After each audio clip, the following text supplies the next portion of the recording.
Hello friends, myself Mr. Sagar Tukaram Kadlag from Gokhale Education Societies, Arts, Commerce and Science College, Jawhar.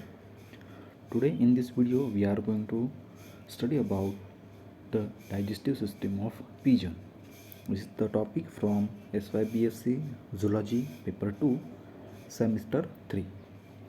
So इस video में हम pigeon का digestive system study करने वाले हैं. अभी अगर ये पिजन का डाइजेस्टिव सिस्टम के बारे में बात करें तो it is the development in a pigeon which is modified for the aerial mode of life. अब ये जो सिस्टम है ये पिजन के अंदर जो वो फ्लाइट करता है, एरियल मूवमेंट करता है, तो उसके हिसाब से ये मॉडिफाइड हुई है, डेवलप भी हुई है.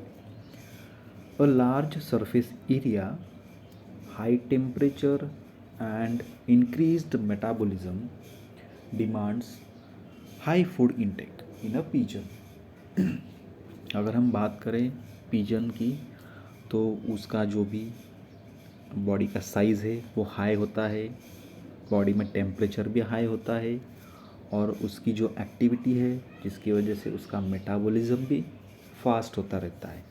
तो ये सब की वजह से उसको जो भी फूड है वो हाई अमाउंट में या फिर मोर नंबर ऑफ कंटेंट में चाहिए होता है या रिक्वायर्ड होता है. सो अकॉर्डिंग टू दैट उसकी ये जो डाइजेस्टिव सिस्टम है ये मॉडिफाइड हुई है, डेवलप भी हुई है. ओके, सो बात करते हैं उसके फूड की. तो it is a graminivorous animal and diet consist of seeds, cereal and pulses. मतलब ये ग्रामनीवोरस है, मतलब क्या है, जो भी सीड्स है, सीरियल है, पल्सेस है, तो ये सब उस पे फीडिंग करता है. पिजन का जो भी मेन फूड है तो वो सीड्स या फिर सीड्स के जैसे जो भी सीरियल, पल्सेस है, ये सब होता है. So called as the graminivorous animal. Okay, now next point is that the digestive system is complete and consists alimentary canal and digestive glands. इसमें जो भी डाइजेस्टिव सिस्टम है वो पूरा की पूरा कंप्लीट है. That means it consist of two separate opening in the digestive tract. One is called as the mouth, or one is for the entrance of the food, and second is called as the anus or cloaca in the bird for the excretion of the waste material. Okay, so called as the complete digestive system.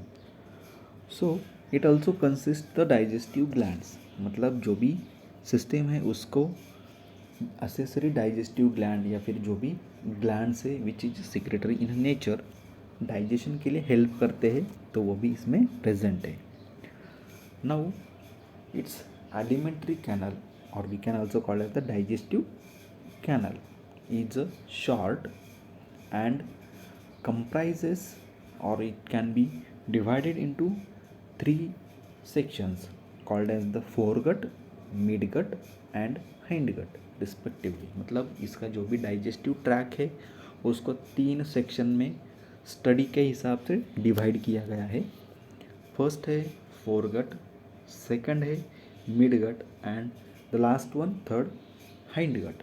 ये ऐसे sequentially from mouth to cloacal aperture या फिर anus तक उसको 3 section में divide किया गया है. अब ये कैसे डिवाइडेशन है या फिर इसमें क्या क्या पार्ट्स है बाद में आपको जो भी डायग्राम है उसमें क्लियरली इंडिकेट होगा. Next slide. Now we are going to know about the foregut. अभी फोरगट में क्या क्या होता है ये इसमें हमको देखना है. आपने जो भी पिजन्स वगैरह बाहर देखे होंगे तो उसका जो डाइजेस्टिव सिस्टम है ये हम यहाँ पे स्टडी कर रहे हैं. Okay, now its foregut consists mouth, buccal cavity, pharynx, esophagus and stomach. जो पिजन है उसका डाइजेस्टिव सिस्टम का जो फोरगट का सेक्शन है, फ्रंट का सेक्शन है, उसको हमने डिटेल में देखा तो उसमें क्या क्या मिलता है हमको. माउथ मिलता है, बकल कैविटी मिलती है, फार्नेक्स है, ईसोफेगस एंड स्टमक है. अगर माउथ में हम डिटेल में डिस्कस करें या फिर देखें तो वो जो माउथ है उसका वाइड ओपनिंग होता है and bounded by upper and lower horny jaws which is modified into the beak. Pigeon को अगर देखा तो उसमें उसको मॉडिफाइड है माउथ बीक में, और वो बीक उसके अपर एंड लोअर जॉ है, जैसे ह्यूमंस में अपर एंड लोअर जॉ होते हैं। Okay, so it is modified into the beak. Now this mouth leads to or which opens into the buccal cavity, मतलब माउथ के अंदर जो भी ओपनिंग होता है या फिर थोड़ा सा बड़ा एरिया होता है उसको बकल कैविटी बोला जाता है, which contains tongue, internal नेयर्स and salivary glands. उसके अंदर क्या होता है उस बक्कल कैविटी में? टंग होता है, इंटरनल नेयर्स मतलब जो भी नोज़ल ओपनिंग है, वो जो सांस लेता है उसकी ओपनिंग अंदर की तरफ होती है, उसको इंटरनल नेयर्स बोला जाता है, एंड सलाइवरी ग्लैंड्स जो सलाइवा सेक्रेट करती है वो फूड को मॉइस्चराइज करने के लिए। ये तीन जो पार्ट्स है वो माउथ के अंदर बकल कैविटी में प्रेजेंट होते हैं। Okay, now it is clear that there is no teeth presents in birds. Pigeon में भी टीथ एब्सेंट है। Okay, now tongue is a flat fleshy non muscular and narrow in front and bifid behind. मतलब जो भी टंग है pigeon में वो flat होता है, फ्लेशी भी होता है, बट उसमें मसल्स नहीं रहते, नॉन मस्कुलर है। आगे की तरफ मतलब towards the mouth it is narrow मतलब नुकीली होती जाती है, एंड बिफिड बिहाइंड मतलब वो एक flat and unmovable slightly towards the oesophagus, वो फिक्स या फिर फ्लिप होती है। ओके, सो ये टंग है, एंड वो टंग जो है वो क्या काम करती है वो पहले आप देखो यहाँ पे। It has a taste bud मतलब जो भी खाना या फिर जो भी सीड्स वो पिक कर रहा है, खा रहा है, उसको टेस्ट करने का काम ये, या फिर टेस्ट के सेंसेशन देने का काम ये टंग करता है। उसके बाद में उस पर म्यूकस ग्लैंड्स रहते हैं, जो भी म्यूकस वहाँ पे सीक्रेट होता है वो टंग के अलावा भी वहाँ पे म्यूकस ग्लैंड से सीक्रेट हो किया जाता है, जो भी बकल कैविटी में है। तो टंग में भी म्यूकस ग्लैंड है, वो भी जो फूड है उसको मॉइस्चराइज करने के लिए हेल्प करती है। ओके, उसके बाद फूड है वो सॉलो करने के लिए या फिर उसको माउथ के अंदर और जाने के लिए हेल्प करता है, मतलब टूवर्ड्स टू ईसोफेगस। तो ये 3-4 फंक्शंस या फिर मेजर वर्किंग है टंग्स के in a pigeon.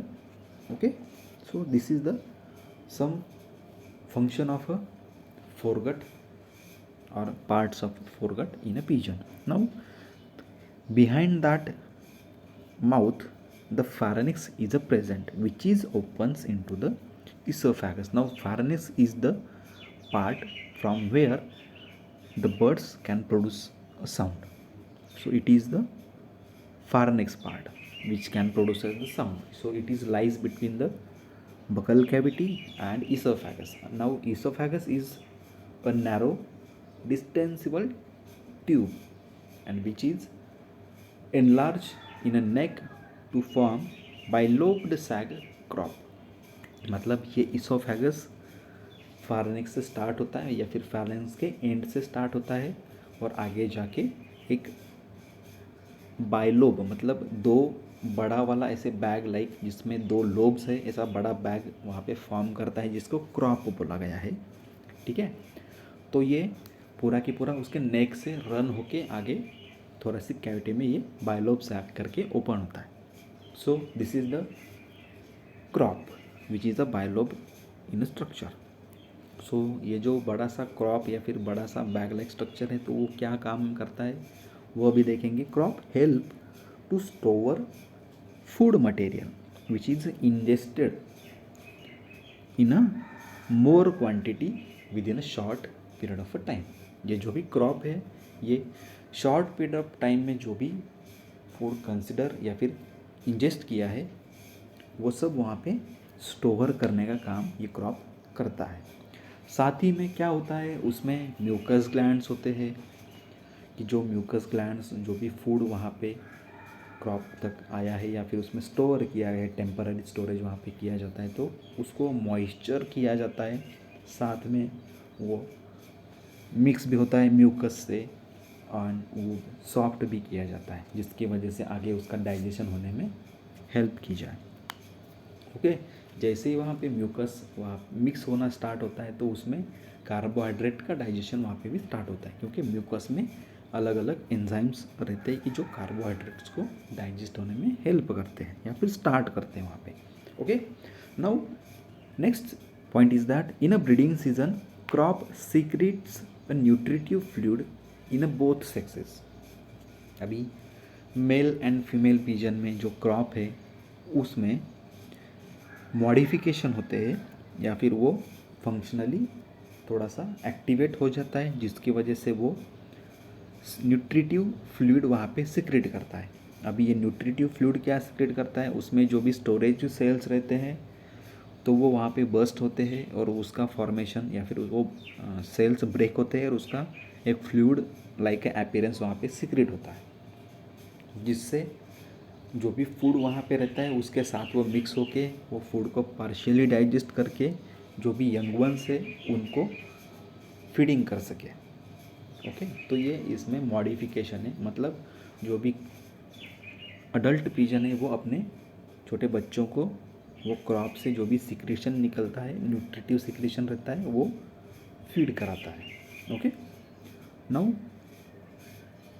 It is produced by disintegration of epithelial cells of a crop itself called as pigeon's milk। जो मैंने बोला अभी कि जो भी क्रॉप है वो न्यूट्रिटिव सिक्रीशन या फिर न्यूट्रिटिव फ्लूइड सिक्रेट करता है, तो वो क्या होता है कि इपिथेलियल सेल्स है जो स्टोरेज सेल रहते हैं तो वो डिसइंटीग्रेट होते हैं, मतलब ब्रेक डाउन होते हैं और वो बाद में मिक्स होते हैं और उसको ही बोला जाता है पिजन्स मिल्क, मतलब वो यंग वंस को वहाँ पे फीड कराते हैं, so called as the pigeon's milk. Next, the stomach. The stomach has two chambers, first one called as the proventriculus and second one called as the ventriculus. ये ventriculus है, उसको और भी नाम है gizzard. Now proventriculus is a tubular thick glandular in structure which consist of gastric glands। ये जो proventriculus है उसमें पहला वाला सेक्शन है तो उसमें थिक नेचर उसका है, ट्यूबुलर लाइक स्ट्रक्चर उसका है, मतलब ट्यूब्स के जैसा उसका स्ट्रक्चर है, एंड उसमें गैस्ट्रिक ग्लैंड भी प्रेजेंट है, मतलब जो हाइड्रोक्लोरिक एसिड सिक्रेट करते हैं, गैस्ट्रिक जूस सिक्रेट करते हैं। ठीक है, उसके बाद है ventriculus is large hard flatten biconcave structure and muscular structure और हैविंग अ मसल्स। जो वेंट्रिकुलर्स है या फिर गिजार्ड है वो हार्ड होता है, फ्लैट भी होता है, बाइकॉन्केव भी है, मतलब ऐसे फूला हुआ है, और मस्कुलर भी है। अभी इसका क्या फंक्शन है ये गिजार्ड का देखो। The gizzard cavity contains small pebbles, stones, crits called gastroliths surrounded by bird। मतलब ये जो गिजार्ड है इसमें क्या क्या होता है, पेबल्स होते हैं, मतलब छोटे छोटे ब्लॉक्स टाइप नेचर होते हैं, स्टोन भी होते हैं, ग्रिट भी होते हैं, क्रश्ड पार्टिकल जिसको बोल सकते हैं। तो ये सब ये गिजार्ड के वो मस्कुलर स्ट्रक्चर में लोकेटेड होते हैं। अब ये सब वहाँ पे उसको एंगल्फ करने के बाद वहाँ पे स्टोर करने का क्या फ़ायदा है, जो भी फूड है वो फूड या इस गिजार्ड में ग्राइंड होता है। मतलब जैसे हमने माउथ के स्ट्रक्चर में देखा कि उसको सिर्फ बीक है, उसको सिर्फ चोंच है, उसमें दांत नहीं है, तो वैसे ही यहाँ पे जैसे हम अपने दांत के सहारे जो भी फूड है उसको क्रश करते हैं, वैसे ही ये बर्ड जो भी फूड डायरेक्टली अपने डाइजेस्टिव ट्रैक में डालता है या फिर कंज्यूम करता है तो उसको ग्राइंड करने के लिए ये गिजार्ड यहाँ पे मॉडिफाइड है। तो ये गिजार्ड वहाँ पे क्या करता है, ये फूड जो भी है उसको मॉडिफाइड करने में आपकी, या फिर ये जो भी पिजन है उसका हेल्प करता है। अभी अगर यहाँ पे आप स्ट्रक्चर में देखोगे तो ये जो रीज़न है यहाँ पे हाईलाइट हो रहा है वो गिजार्ड है। ओके, इसमें अगर आप फ्रॉम राइट साइड टू मतलब क्लॉकवाइज डायरेक्शन में अगर देखोगे तो इसमें आपको क्लियरली इंडिकेट होगा कि वॉल है, उसके अंदर ल्यूमेन का पार्ट है, मतलब जहाँ पे स्टोन्स है, ये बीच में जो दिख रहे हैं ये सब छोटे छोटे पार्ट्स, वो सब वहाँ पे ल्यूमेंस ऑफ अ गिजार्ड, जिसमें स्टोन्स या फिर हार्ड पार्ट्स वहाँ पे कंज्यूम किए गए हैं।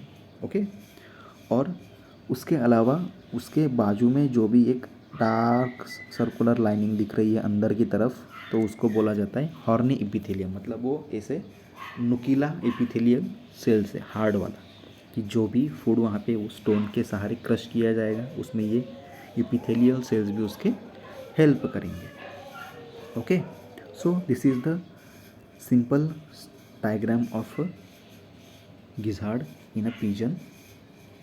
ओके, सो ये हुआ इसका डायग्राम। अगर आप बाद में इसमें देखोगे तो आपको यहाँ पे पता चलेगा कि इसमें जो ईसोफेगस है यहाँ पे स्टार्ट होता है, उसके बाद ये क्रॉप है, ये क्रॉप के बाद आगे जाके वो प्रोवेंट्रिकुलस यहाँ पे ओपन होता है, ये लीवर है जो ऐसा कन्वर्ट या फिर उसको कवर कर रहा है यहाँ पे डायग्राम में, और यहाँ पे ये जो गिजार्ड है ओके वो क्लियरली बाहर से दिख रहा है कि उसमें मस्कुलर लाइनिंग है ऐसे पैरेलल करके, कि जो भी उसमें उसको मदद करता है ब्रेक डाउन करने के लिए फूड का। उसके बाद वहाँ से वो स्टार्ट होके ये इंटेस्टाइन स्टार्ट होता है, जो कॉइल्ड फॉर्मेट में आगे होके सीधा क्लोएकल एपर्चर में वहाँ पे ओपन होता है। तो ये सिंपल सा यहाँ पे वो पिजन के डाइजेस्टिव सिस्टम का डायग्राम है। ओके, इसमें आपको पूरा क्लियरली यहाँ पे दिखेगा कि क्या क्या है। क्रॉप है, प्रोवेंट्रिकुलस है, लिवर है, बाइल डक्ट है, इंटेस्टाइन यहाँ पे है, बाइल डक्ट यहाँ पे है, ये लीवर है पूरा की पूरा। उसके बाद ये पैनक्रियाज यहाँ पे नीचे आया हुआ है ऐसे लीवर के बाजू में से, जो ह्यूमंस में नॉर्मल स्टमक के या फिर क्रॉप के ऊपर होना चाहिए, तो यहाँ पे वो ऐसा नीचे की तरफ आया हुआ है, मॉडिफाइड है। ये डिओडिनमल रीजन है। उसके बाद क्लोइकल सी की है जो उसको वाटर एब्सॉर्प्शन के लिए हेल्प करता है। उसके बाद ये रेक्टम का पोर्शन है छोटा सा, और ये क्लोएका है, temporary storage of waste material. Then यहाँ से वो वेस्ट मटेरियल एक्सपेल आउट होता है। Okay, so this is the diagram of digestive system of pigeon. Okay, now move towards the midgut. Now midgut includes small intestine, duodenum and ileum. Now अब ये duodenum है, ये gizzard से start होता है, मतलब गिजार्ड के नीचे के हिस्से से आगे स्टार्ट होता है। Okay, then the pancreas present between two limbs, जो भी बर्ड के दोनों पैर है पीछे वाले, तो उनके बीचों बीच पैनक्रियाज प्रेजेंट होता है। ओके, आपने अभी डायग्राम में देखा वो नीचे की तरफ ऐसे आ रहा है, मतलब वो वहाँ पे दोनों पैरों के बीच में, और साइमल्टेनियसली आजू बाजू में उसके इंटेस्टाइनल ट्रैक है, तो उसमें वो प्रेजेंट है।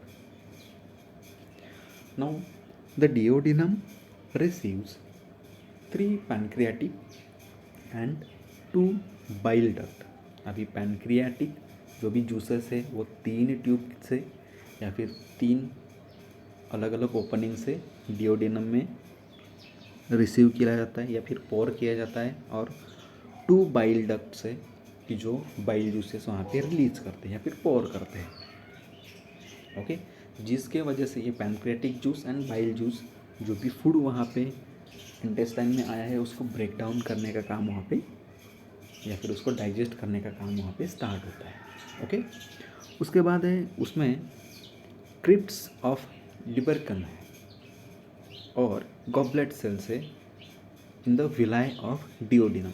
अभी ये जो डिओडिनम है इसमें विलाई प्रेजेंट है। विलाई मतलब जिसको हम बोल सकते हैं उसका जो भी वॉल है डिओडिनम का अंदर की तरफ से ऊपर एंड नीचे ऐसा जैसे टफ एंड क्रिस्ट होता है वेव्स में, वैसे ये ऊपर नीचे वहाँ पे है, जिसको बोल सकते हैं हम विलाई। या फिर आप अपने जो भी हाथ है उसके चारों फिंगर देखो और चारों फिंगर की जो भी आउटसाइड का जो भी एरिया है उसको कंसिडर करो, ऊपर नीचे जो फिंगर के टिप की तरफ जाता है और बाद में दूसरे साइड से पूरा जो मिडल पाम है उसकी तरफ आता है, फिर नेक्स्ट फिंगर के टिप तक जाता है, फिर से नीचे तक आता है। ऐसे ये विलाइज है और उसमें crypts of Lieberkuhn and goblet cell present है कि जो सिक्रेटरी इन नेचर से।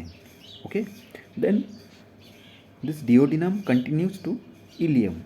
Ileum is a long coiled tube having a villi which increase the area of absorption.